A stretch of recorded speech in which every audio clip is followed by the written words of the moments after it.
comment se renouveler pour rester le leader de son marché? L'industrie du jeu vidéo est très concurrentielle avec des avancées technologiques qui arrivent de manière très régulière. Maintenir un haut niveau de satisfaction pour les joueurs est très difficile.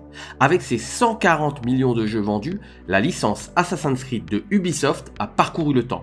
Une franchise qui dure autant de temps, c'est très rare dans le monde du jeu vidéo. Joueur occasionnel, je me suis vite détaché de la franchise en pensant avoir déjà tout vu avec les deux premiers volets qui étaient sortis en 2007 et en 2009. Des années plus tard, j'ai eu une conversation avec mon neveu qui m'a convaincu de tester la nouvelle version du jeu Assassin's Creed Origins qui opère un tournant majeur dans la saga. On a ici une preuve qu'il est toujours très intéressant de discuter avec des personnes qui sont plus jeunes ou plus âgées que nous et qui sont donc plus à même de connaître des choses dont nous n'avions pas connaissance. Il faut être ouvert à tout type de personne qui peut nous apporter un nouvel angle sur la manière de voir les choses. Dans la vie privée, comme dans le business d'ailleurs. Mais aujourd'hui, on va se concentrer sur la saga Assassin's Creed puisque cette franchise a marqué l'histoire du jeu vidéo avec une réussite incroyable mais aussi une grosse remise en question pour rester leader du marché. Dans la première partie, nous verrons comment cette saga s'est créée. Il est toujours important de contextualiser. On verra également comment l'équipe de Ubisoft a créé une rupture dans une continuité pour prolonger la réussite de cette saga sans tomber dans l'indifférence totale comme la majeure partie des jeux vidéo. Dans la troisième partie, on analysera les chiffres mirobolants qui tournent autour de ce jeu vidéo. Puis, on décortiquera quels ressorts sont utilisés dans le jeu de Ubisoft pour nous rendre accro à Assassin's Creed. Vous êtes sur la chaîne du Distroter. Attachez vos ceintures.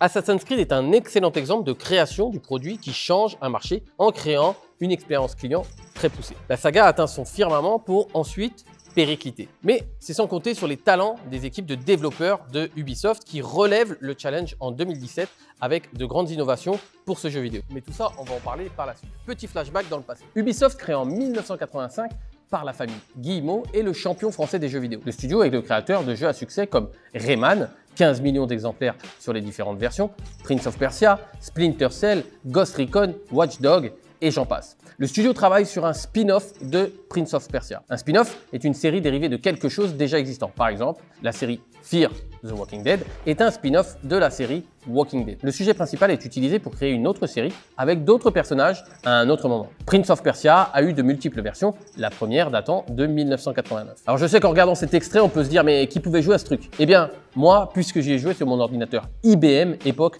où les consoles de jeux n'existaient pas encore. Le premier Prince of Persia était déjà très en avance sur les possibilités de mouvement du personnage. L'équipe d'Ubisoft abandonne très rapidement l'idée du spin-off pour faire de ce jeu un jeu à part entière. En s'inspirant de Prince of Persia et en y incluant des mouvements d'experts du parcours, une discipline sportive acrobatique qui consiste à franchir des obstacles urbains ou naturels, on arrive au premier Assassin's Creed. Bien qu'inspiré de Prince of Persia, Assassin's Creed enterrera cette ancienne licence. Le nouveau produit étant meilleur que l'ancien, il était donc inutile de continuer à travailler sur l'ancienne version. Le premier opus de la saga sort en 2007 et se déroule durant la troisième croisade en 1189. Il voit s'opposer la confrérie des assassins et celle des Templiers. On joue le personnage de Desmond qui est plongé dans un univers virtuel géant, l'Animus, qui nous transporte dans une époque du passé. L'Animus est dirigé par une association qui s'avère être les méchants du scénario, les Templiers. Nous jouons le descendant d'un assassin. Le jeu utilise la thématique du complot qui est aujourd'hui très en vogue. Mais ça, on en parlera plus en détail dans la suite de cette vidéo. Le premier volet de la saga marque les esprits avec une liberté de se mouvoir jamais vue jusqu'alors dans le jeu vidéo. Une grande qualité dans la reproduction des décors historiques, ainsi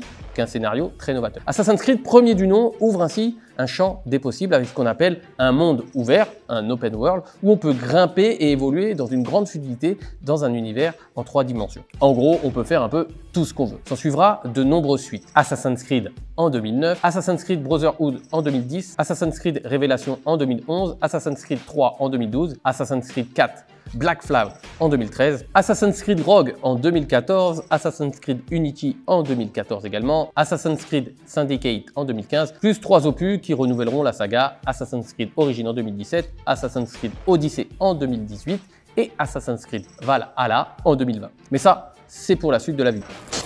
Sur cette chaîne YouTube, je décortique les personnes, les entreprises, les mouvements qui ont su créer une image de marque forte et identifiable au premier coup d'œil grâce à un marketing disruptif, innovant et créatif. Dans un monde marketing où la communication se clone à l'infini, il faut tirer son épingle du jeu pour attirer l'attention des clients. Plus les clones se copient, plus ils en perdent leur identité. On ne devient pas une référence sur son marché en copiant les autres acteurs.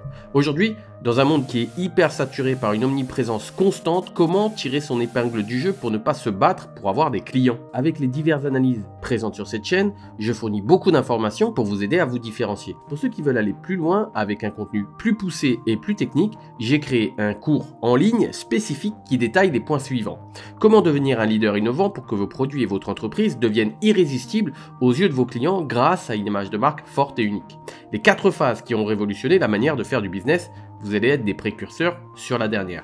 Comment éviter le brouillard de compréhension et être tout de suite identifié par vos clients en utilisant la stratégie des entonnoirs de vente. Pourquoi le système classique nous contraint à ne pas nous différencier et à penser comme les autres. Pour accéder tout de suite à l'intégralité de ce cours offert, cliquez sur le premier lien en description sous cette vidéo, entrez votre email puis répondez à un court sondage. Le lien est juste en dessous de cette vidéo. À vous de jouer pour devenir unique sur votre marché. Le premier jeu est un succès et ouvre la voie. Pourtant, avec ses actions plutôt répétitives, il n'est pas totalement convaincant. C'est surtout le deuxième opus de la saga qui installe une histoire et un gameplay complet. L'action se situe en Italie. Le point fort du jeu est la modélisation des grandes villes de l'époque qui souligne l'aspect historique du jeu. Florence et Venise sont reconstituées à l'identique. C'est un gros travail historique. En plus de cela, on croise des personnages clés de l'époque comme Léonard de Vinci, peut-être un des plus grands disrupteurs de l'histoire. C'est Assassin's Creed 2 qui établit la recette pour tous les jeux suivants. Fort de ce succès, Ubisoft décide alors de sortir un jeu tous les ans. Autant traire la vache tant qu'elle a du lait. Malheureusement, c'est ce qui causera aussi le malheur de la franchise puisqu'il est impossible de produire l'excellence à la chaîne. Le phénomène de rareté accentue la volonté du client à acquérir votre produit, surtout si celui-ci est de qualité. J'en parle plus en détail dans la vidéo où j'évoque la stratégie de la marque de montres de luxe Rolex. Foncez voir cette vidéo si vous souhaitez vendre vos produits à un prix plus élevé. Le lien de la vidéo est en description dans la partie ressources. Les volets de la saga s'enchaînent et on continue à incarner un personnage du passé, à chaque fois dans une époque différente. Le troisième opus, Assassin's Creed Brotherhood, marque une amélioration importante de la saga en permettant de contrôler d'autres assassins en même temps que le personnage principal. C'est ce qu'on appelle une innovation incrémentale. L'innovation incrémentale consiste à améliorer la valeur d'un produit existant par des petites évolutions successives sans changer intrinsèquement le produit. Les 3 premiers opus de la saga cartonnent au niveau des ventes, mais les joueurs souhaitent avoir plus de nouveautés. Assassin's Creed 3 arrive en 2012, mais déçoit au niveau du scénario. Malgré ce succès en demi-teinte, le jeu incorpore à nouveau une petite touche de nouveauté, des batailles navales très réalistes. Un jeu avec de grandes ambitions, mais qui n'était pas à la hauteur. Le studio Ubisoft continue sur ses rails sans écouter réellement les fans de la saga qui commencent à gronder pour voir plus de nouveautés. Lorsque l'on pense à son produit, il est toujours très important de penser au socle de ses clients. Aux clients les plus fidèles, autrement dit les fans. Ce sont eux qui permettront un bouche à oreille important et une diffusion du produit de la meilleure manière qu'il soit. Dans l'industrie du cinéma, on a pu voir un naufrage cinématographique avec le film Justice League. Le studio Warner ne respectait en aucun cas la vision du réalisateur original Zack Snyder qui était très apprécié des fans. Ça a été une catastrophe au niveau de la billetterie ainsi que de la critique. J'ai fait une vidéo entièrement sur le sujet qui vous explique pourquoi il est indispensable de respecter la vision de vos premiers clients, ceux qui sont les plus fidèles. Cette vidéo parle du cas du film Justice League. Le lien est en description dans la partie ressources. Le jeu suivant, Assassin's Creed Unity, sort en 2014. Il marque un gros coup d'arrêt pour la série puisque les joueurs relèveront énormément de bugs, ce qui contribuera à une très mauvaise presse concernant ce volume. Beaucoup de joueurs partageant les photos de bugs sur Internet. Mais Ubisoft persiste et sort Assassin's Creed Syndicate en 2015, histoire qui se déroule durant la révolution industrielle de Londres. Même si les fans sont heureux de voir que cet épisode est de meilleure qualité, la série Assassin's Creed est en perte de vitesse. Syndicate se vend près de 2 fois moins que Assassin's Creed 4. La saga s'essouffle, les ventes ne suivent plus. Beaucoup de jeux Assassin's Creed sortent à intervalles très courts, à base de 1 jeu par an. Les chiffres de vente sont mauvais. C'est la première semaine de vente et la plus basse depuis la création de la franchise Assassin's Creed. Cela fait 8 ans que la saga existe et si elle veut perdurer, elle doit se renouveler. On voit ici que le studio Ubisoft persiste parce qu'il pense mieux connaître son produit que les utilisateurs de celui-ci. Il est important d'écouter le retour des clients. Sans ceci, il n'est pas possible d'améliorer son produit et donc de continuer à bien vendre, voire même d'améliorer ses ventes. Ubisoft avait la poule aux œufs d'or et le studio comptait bien pondre un œuf tous les jours. Encore faut-il trouver des acquéreurs heureux pour ces œufs. Heureusement, la saga va prendre un tournant décisif par la suite. Ils se sont adaptés. Au début de l'histoire des jeux vidéo, les joueurs évoluaient dans un monde en 2D. On avançait de la gauche vers la droite dans ce qu'on appelait des jeux de plateforme comme Mario ou Sonic. Le jeu était alors segmenté en divers niveaux compartimentés, le niveau 2, le niveau 2.1, le niveau 2.2, puis on affrontait le boss du niveau 2 pour enfin passer au niveau 3. L'imagination des concepteurs était un peu bridée par le manque de puissance des machines. Les jeux étaient encore d'ailleurs sur des petites cassettes. Avec l'avènement des consoles next-gen, des consoles plus puissantes, les barrières des concepteurs volent en éclats. Ils peuvent laisser libre cours à leur imagination. Assassin's Creed, avec également le jeu GTA, lance la mode des jeux en open world. Ce type de jeu devient donc tendance et tous les concurrents se calquent dessus. Aujourd'hui, ce qui serait vraiment disruptif dans l'industrie du jeu vidéo, ce serait de sortir un jeu qui ne soit pas open world, avec un monde plus fermé, mais en creusant dans l'imagination des concepteurs pour faire un jeu intriguant et divertissant avec plus de limites. Comme ce jeu irait à contre-courant, il se ferait remarquer. Et si c'est un bon produit, alors c'est bingo. Quand tout le monde fait la même chose, c'est qu'il est temps de changer les choses. Ces espaces très resserrés, pensés dans le moindre détail, loin des générations infinies et aléatoires d'un Minecraft par exemple, on l'a vu, ils ont donc plusieurs forces à leur avantage. Et l'une d'elles, c'est justement le fait d'être pensé avec précision et exigence. Ça permet à chaque lieu, chaque couloir d'une maison, des forêts Stephen Kingiennes d'Alan Wake au bois rougeâtre de Firewatch, de briller par la façon dont il a été pensé, par sa capacité à nous raconter quelque chose. Assassin's Creed Origins compte les histoires de Bayek, de la ville de Siwa à l'heure de l'Égypte ancienne. C'est d'ailleurs avec ce jeu que je renoue avec la saga, puisque j'avais seulement joué aux 2 premiers Assassin's Creed. J'ai donc laissé filer 8 ans avant de rejouer à la franchise. Il est 6 fois plus simple de vendre à un client fidèle qu'à un nouveau. Autrement dit, vous allez passer 6 fois moins de temps et dépenser 6 fois moins d'énergie à convaincre un client d'acheter chez vous par rapport à un prospect. C'est exactement le cas ici. Je n'ai pas eu besoin de beaucoup réfléchir pour renouer avec ce jeu dont j'étais déjà client. L'acquisition de nouveaux clients est important, mais la fidélisation de ses clients l'est encore plus. Un client qui vous a fait confiance avec son acte d'achat a fait ce qu'il y avait de plus dur dans le processus de vente, vous faire confiance. Une fois que celle-ci est attribuée et que votre produit répond aux attentes, bien évidemment, il est alors plus facile de vendre à nouveau au même client. Ce principe fondamental se retrouve dans la vente de ce que l'on appelle upsell. Upsell est un terme en anglais qui n'a pas vraiment de traduction littérale en français, mais qu'on peut définir comme suivant. Vendre plus. Il s'agit d'une stratégie de vente qui se concentre sur le perfectionnement de l'expérience de l'acheteur par rapport à votre marque ou service et augmenter par conséquent vos ventes. Un upsell consiste à offrir une deuxième opportunité d'achat ou même à améliorer l'expérience d'achat initiale de votre client. Vous êtes au McDonald's, vous avez fini de commander et la vendeuse vous propose un menu plus grand pour seulement quelques euros de plus. Bah, ça c'est un upsell. La vente est validée et on vous propose un produit complémentaire pour faire augmenter le panier moyen. La stratégie de l'upsell utilise donc la confiance que le client vous a apportée pour le premier produit afin de lui proposer tout de suite un second produit. La difficulté de passer à l'achat pour le second sera donc beaucoup moins élevée que pour le premier. Avec ce nouvel Assassin's Creed, beaucoup de choses ont changé. Cette fois-ci, Ubisoft s'inspire de la concurrence pour assembler les briques de la créativité afin d'améliorer ce nouvel épisode de la franchise. Pour en savoir plus sur le processus de créativité et d'innovation, je vous invite à voir l'interview de Cyril de Souza Cardozo, auteur spécialiste dans le domaine. Le lien de cette interview est en description dans la partie ressources. Origins s'inspire du jeu The Witcher 3. The Witcher a eu d'ailleurs droit à une série sur Netflix. Le jeu donne la priorité à la découverte et l'exploration. L'intelligence artificielle qui dirige les personnages du jeu est vraiment poussée à son paroxysme puisque certains personnages dorment quand il fait nuit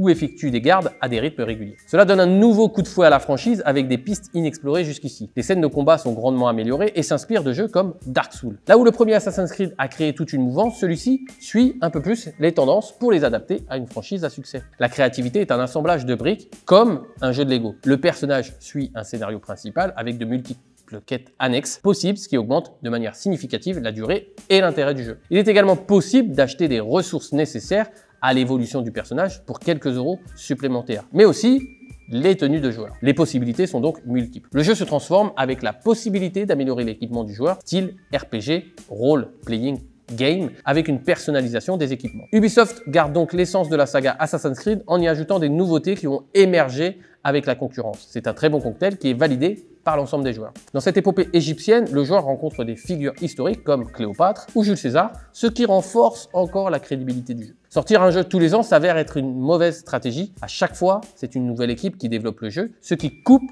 les ramifications au jeu précédent. Le studio se concentre pour faire de l'excellent travail, même si cela doit prendre du temps. C'est un peu ce qui se passe d'ailleurs sur YouTube. De nombreux youtubeurs produisent des contenus journaliers afin d'envahir YouTube pour augmenter leur visibilité. Mais il est évident que produire une vidéo par jour de qualité est tout bonnement impossible. L'excellence ne peut se produire à la chaîne. Et personnellement, j'ai fait le choix de produire moins de vidéos. Il me serait impossible de maintenir cette qualité en faisant une vidéo par jour. La stratégie de faire une vidéo par jour sur YouTube peut fonctionner. Ça a d'ailleurs déjà été prouvé. Mais le problème est de savoir quelle image de marque nous voulons dégager. Être très visible avec des vidéos avec un contenu pauvre nuit à l'image de marque. Il faut bien y réfléchir avant de se lancer dans cette stratégie. C'est un peu la foire fouille contre Rolex. La foire fouille, on y trouve de tout à n'importe quel prix, à n'importe quelle heure.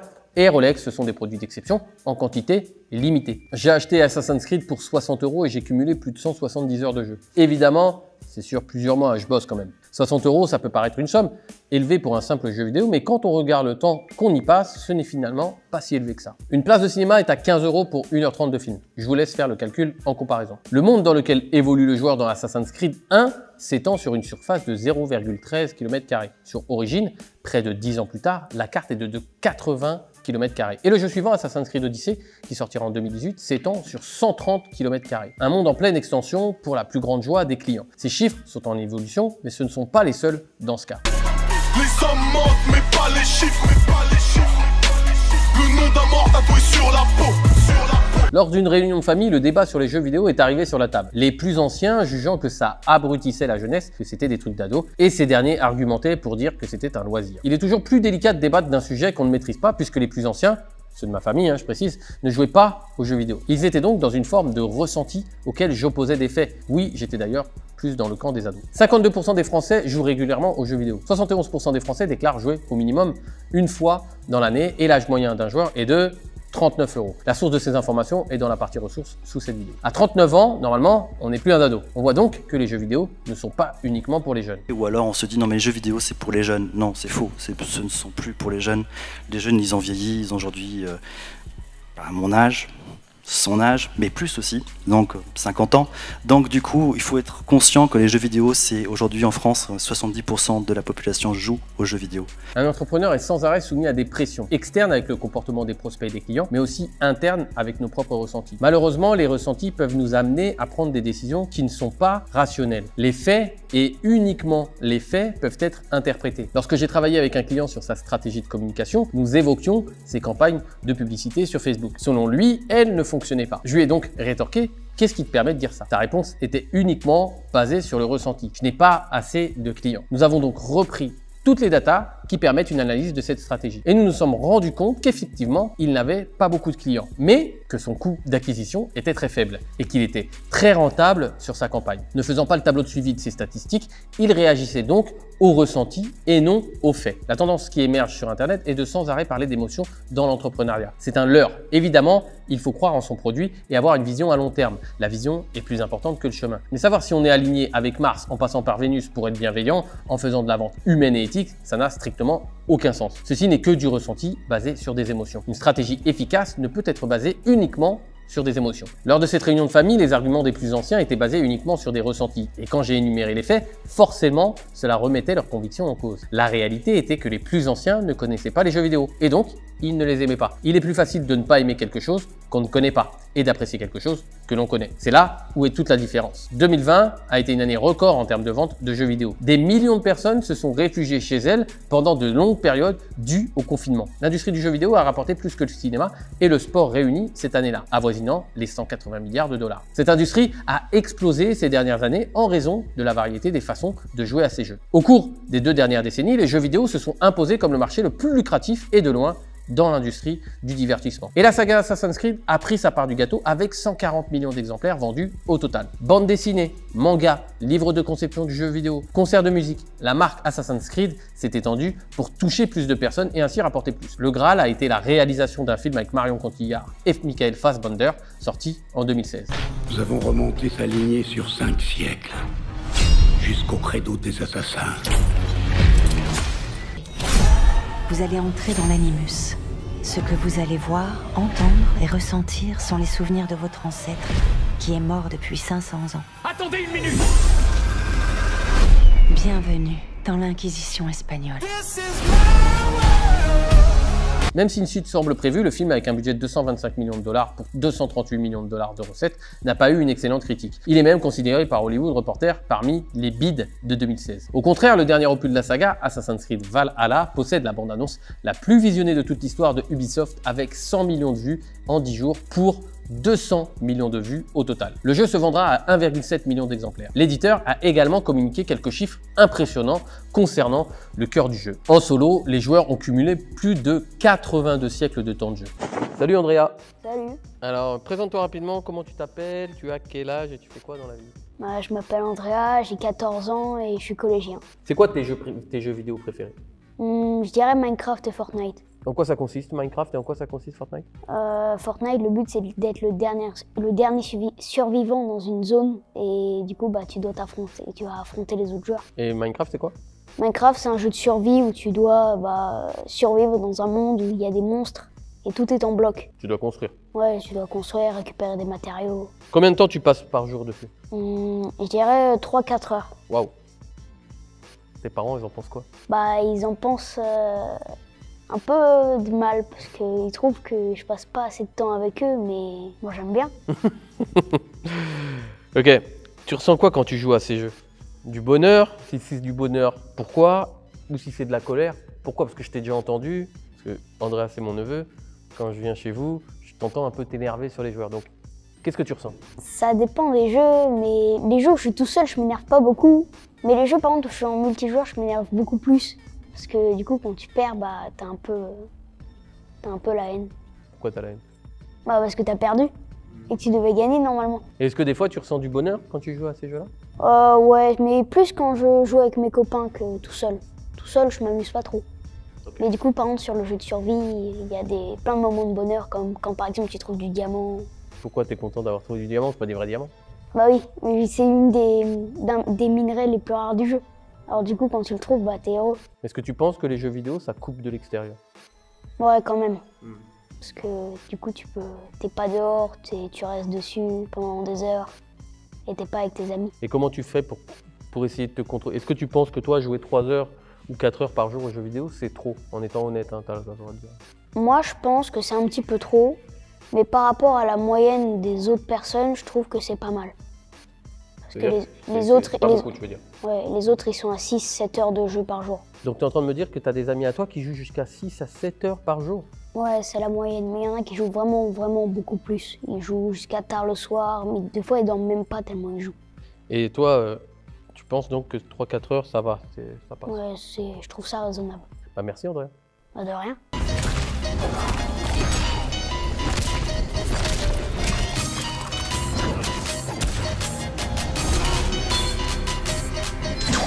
Pourquoi incarner un personnage dans une période de l'histoire suscite autant d'intérêt? Pourquoi tuer des personnes à longueur de minute, passées sur Assassin's Creed, est aussi passionnant? Pourquoi les ressorts psychologiques utilisés dans les jeux vidéo sont très intéressants à décortiquer afin de pouvoir les adapter aux produits que l'on vend? L'ancrage dans un vrai pan de l'histoire avec un scénario bien ficelé permet de s'identifier au personnage en accentuant le sentiment de participer à ce qui fait l'histoire de l'humanité. Les cinématiques, extraits vidéo qui surviennent lors d'un moment particulier du jeu, très proche du cinéma, renforce l'identification du personnage. Dans le scénario de Assassin's Creed Origins, toute la trame du scénario est basée sur la mort du fils de Bayek, le héros égyptien de cet épisode. Le serpent considère que c'est ta réponse.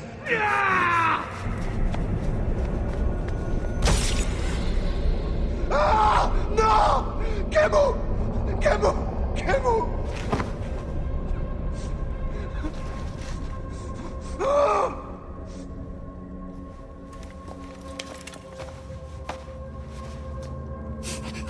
Silence!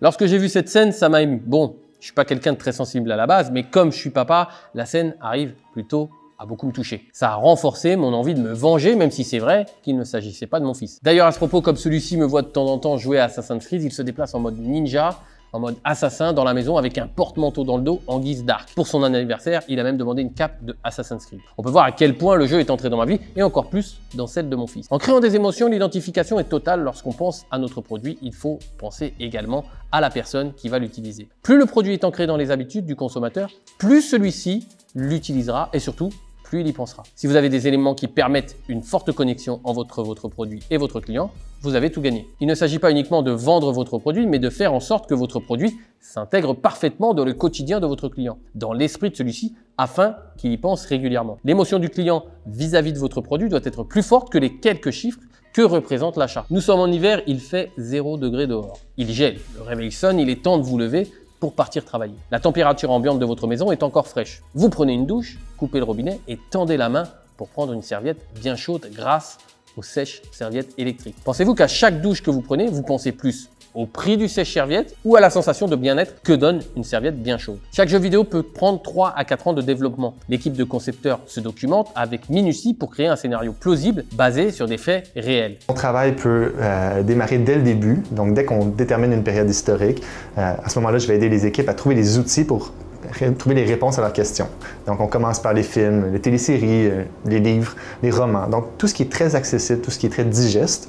Et puis, plus le jeu va avancer en termes de développement, donc plus on va rentrer dans le détail, dans les événements, dans la récréation des lieux, mais là, plus on va aller chercher de l'information précise, des archives, des magazines historiques, des revues d'archéologie. Donc, tout ce qui va nourrir l'équipe et l'inspirer pour produire le jeu. Par exemple, la cathédrale de Notre-Dame pour Assassin's Creed Unity, se passant en France, a nécessité 2 ans de modélisation. 2 ans pour un simple décor accessoire. Vous voyez à quel point le détail est poussé vers l'excellence pour la conception de ce jeu. L'excellence ne peut être produite à la chaîne. Le tout est de faire un beau ratio entre mettre trop de temps pour des choses futiles et mettre assez de temps pour des choses essentielles. Je précise que des détails peuvent être des choses essentielles. Tout dépend de là où vous voulez aller et de là où vous voulez mettre le curseur de la perfection et de l'image de marque que vous voulez renvoyer. La rencontre entre historiens et développeurs permet d'apporter une crédibilité historique au jeu. Elle permet également, au-delà du divertissement, de stimuler la curiosité du joueur. Le magazine très sérieux Historia, qui a pour excellent slogan « Le passé qui éclaire l'actualité », a fait plusieurs unes sur Assassin's Creed. Le rédacteur en chef du magazine, Victor Batagion, je ne suis pas sûr de la prononciation, affirmera même que c'est un excellent nouveau moyen pour apprendre l'histoire aux jeunes. Quand vous dites la guerre du Péloponnèse, moi j'en connais beaucoup qui vont me regarder, ils vont dire ouais, la Grèce, ouais, pas mal, c'est bien, c'est pas loin, c'est la Grèce. Donc c'est un sujet qui n'est pas très connu du grand public. En revanche, à ces mêmes personnes, vous leur dites « Oh, ah !» ou alors vous leur dites « This is Sparta !» Et tout d'un coup, on vous dit « Hey, 300 ! Ouais, ça c'est de la balle !» Avec ses couvertures de magazine, Assassin's Creed assoit sa crédibilité tout en touchant un autre type de public. Mais sa conquête de différents clients va encore plus loin. Le reboot de la saga permet également aux joueurs de découvrir des parties de l'histoire avec le Discovery Tour. Tous les aspects de gamification sont retirés, le combat, les scénarios, les quêtes, pour évoluer dans le monde en apprenant des lieux et des personnages. On ne fait plus que jouer, on apprend. Et cela sans y être contraint, puisque c'est un choix à faire. Ce Discovery Tour a été créé à partir du reboot Assassin's Creed Origins. C'est une excellente innovation qui permet de toucher plus de gens, donc plus de potentiels acheteurs. Discovery Tour, c'est quand même 2,5 millions de joueurs. Le jeu devient le support d'une explication historique. Il sera d'ailleurs élu meilleur jeu d'apprentissage. Je m'appelle Hérodote. Je suis originaire d'Halicarnasse. Je retrace la cause de divers événements, tels que les guerres et les calamités. Le scénario global de Assassin's Creed est sur fond de conspiration et cela dès le premier volet de la saga. Il existerait des groupes de personnes qui agiraient dans l'ombre avec pour intérêt de contrôler votre société. Putain, mais voilà-t-il pas que c'est la définition même du complot? Assassin's Creed surfe sur la très médiatique et bankable théorie du complot. Il suffit de voir le nombre de groupes qui existent sur cette théorie et le nombre d'échanges que cela suscite tous les jours pour voir à quel point c'est un sujet qui est intéressant à traiter dans un scénario. Surtout si ce scénario est teinté d'événements historiques ayant réellement eu lieu. Faire des séries s'appuyant sur l'histoire de l'humanité, ça fonctionne. La preuve avec des séries comme Viking, entre 2 et 3 millions de téléspectateurs en moyenne par épisode, par saison. Ou encore Rome, 750 000 téléspectateurs par épisode. Ou encore Spartacus qui ira jusqu'à 1,7 million de téléspectateurs sur un épisode. En mêlant l'histoire, la fiction ainsi que l'expérience client, Assassin's Creed arrive à générer beaucoup d'argent. On l'a vu précédemment, l'identification permet une meilleure immersion au sein du jeu vidéo. Le joueur peut également acheter des skins, un habillage graphique qui s'utilise dans un jeu pour modifier l'aspect d'un personnage ou d'un objet pour augmenter plus cette personnalisation. Les joueurs se reconnaissent entre eux. Si vous avez le skin de base du jeu vidéo, alors vous êtes assimilé à un joueur qui joue mal. Cela donne envie de se débarrasser de cette image en achetant un skin qui est stylé, quoi. Salut Luigi, comment tu vas? Ça va et toi? Ouais, ça va super. Donc présente-toi rapidement, comment tu t'appelles, tu as quel âge et tu fais quoi dans la vie? Donc, je m'appelle Luigi Di Constanzo, j'ai 19 ans et je suis étudiant. Donc super, tu travailles aussi? Oui, je suis employé à Leclerc à mi-temps. Pourquoi tu aimes Assassin's Creed? Alors, j'aime Assassin's Creed pour plusieurs raisons. Au début, c'est un jeu qui avait vraiment des mécaniques différentes des autres jeux. On pouvait effectuer beaucoup de combos, on pouvait passer énormément de temps sur les jeux. Ils étaient très réalistes, ils remettaient en virtuel des villes réelles. Puis ça a changé, ces derniers temps, c'est devenu des mondes ouverts, très très beaux. Et surtout durant la période de confinement, en fait, aller dans un jeu comme ça qui était ouvert et réel, ça donnait l'impression de sortir en fait. Combien de temps tu as passé dessus? Quand je te parle du jeu, je te parle de tous les Assassin's Creed parce que tu as dû jouer à Origins, Odyssey, et d'autres et Valhalla? Alors, le plus d'heures que j'ai passé sur un seul jeu, c'était 250 heures environ sur Odyssey. Mais si je devais dire tout l'Assassin's Creed, sachant que je les ai quasiment tout fait, je pense que j'ai dû passer peut-être 500 heures sur l'Assassin's Creed. Est-ce que tu as acheté déjà des produits dans Assassin's Creed? Et si oui, lesquels et pour quel montant? Alors, mis à part l'achat des jeux, j'avais jamais acheté jusqu'à très récemment, où le nouvel Assassin's Creed m'a fait acheter ces DLC en fait, qui sont des contenus supplémentaires auxquels on peut jouer quand on a fini le jeu, qui sortent légèrement après la sortie du jeu. Et aussi, une fois, j'ai acheté un équipement sur Odyssey. C'est des armures qu'on peut avoir dans le jeu, et certaines, on peut les avoir qu'en achetant, et celle-là, je l'avais achetée. Ok.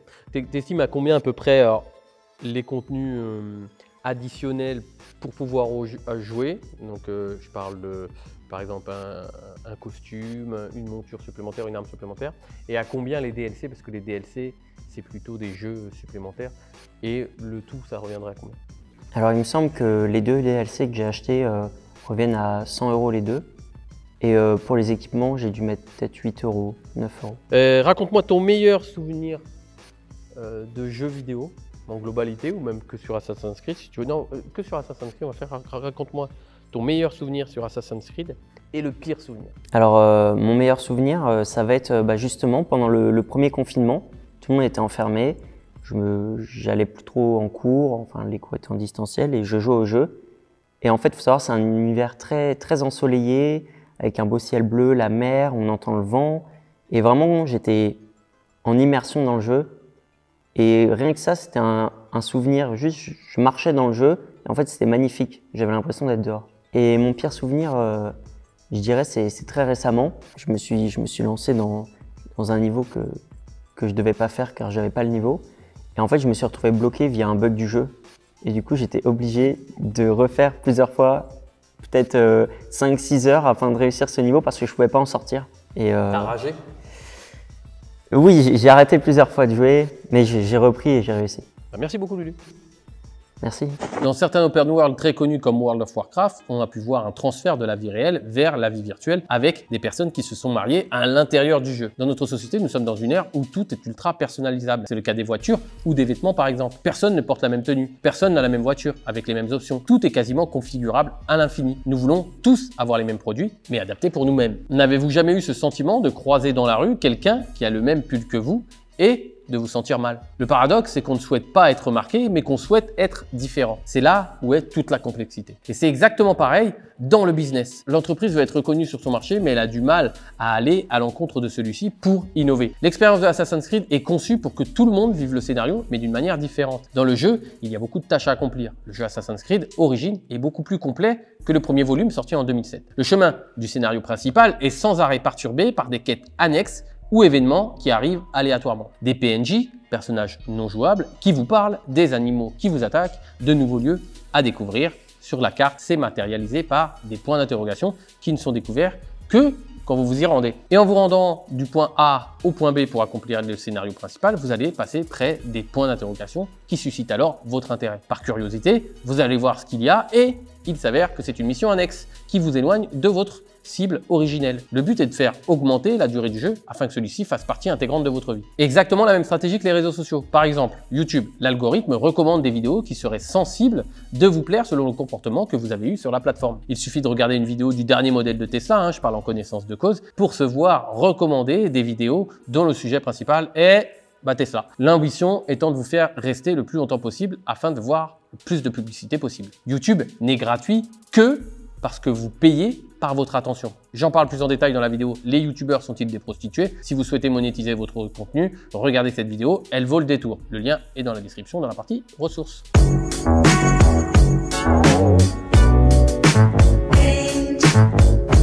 La saga Assassin's Creed est présente depuis plus de 10 ans sur le marché du jeu vidéo. Malgré une rude concurrence, elle a su tirer son épingle du jeu dans un premier temps en innovant et en montrant la voie, et dans un second en s'adaptant, en s'agrégeant les nouveautés de la concurrence.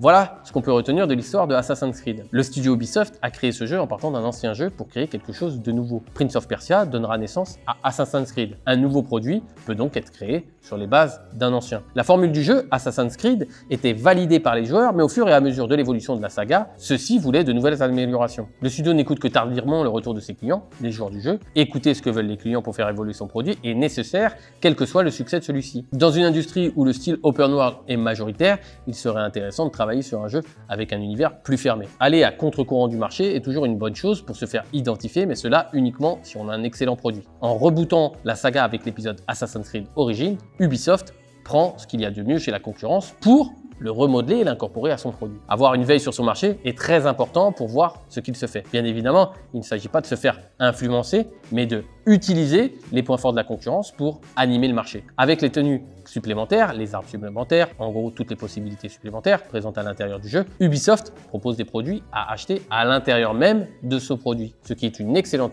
stratégie pour faire augmenter le panier moyen. Le jeu fait tout pour rentrer dans notre quotidien, non seulement pour nous satisfaire avec un scénario plus élaboré, mais surtout pour augmenter notre durée de jeu. Il ne s'agit pas de vendre le produit, mais il s'agit que le client utilise régulièrement le produit. Assassin's Creed a réussi également à toucher de nouveaux marchés grâce à son côté historique. En faisant la une du magazine Historia et en créant le Discovery Tour, il touche d'autres typologies de clients. Essayer d'étendre la sphère d'influence de son produit est aussi une excellente stratégie pour aller acquérir d'autres profils de clients qui n'ont pas connaissance du produit. Alors je ne sais pas si j'ai réussi à vous convaincre de jouer aux jeux vidéo si vous n'êtes pas un joueur, mais en tout cas, je peux vraiment vous inviter à vous pencher sur cette étude de cas de Assassin's Creed parce qu'elle est très représentative du succès d'un produit qui a duré dans le temps et qui a su s'adapter. Pour réaliser cette vidéo, cela m'a pris une journée entière de recherche, 2 jours pour écrire le script, 2 jours pour la réalisation et le montage, soit 5 jours au total pour une vidéo qui va durer à peu près 30 minutes. Si vous trouvez que j'ai fait le job, je vous remercie de prendre votre index pour cliquer sur le pouce en dessous de cette vidéo, ainsi que de me laisser un commentaire, ce sera très utile pour l'évolution de ma chaîne. Ubisoft a compris qu'il fallait innover et évoluer, sinon il y a de fortes chances que nous soyons qu'une énième copie d'une copie qui finirait par se transformer en photocopieur. Cliquez sur la vidéo qui vient de s'afficher, vous allez voir, elle est vraiment cool. J'ignore qui vous êtes, j'ignore ce que vous voulez, je vous trouverai et je vous tuerai. J'ai des compétences très particulières et ils feront de moi un véritable cauchemar. Pour lâcher ma vie maintenant, j'oublie tout, ça s'arrête là.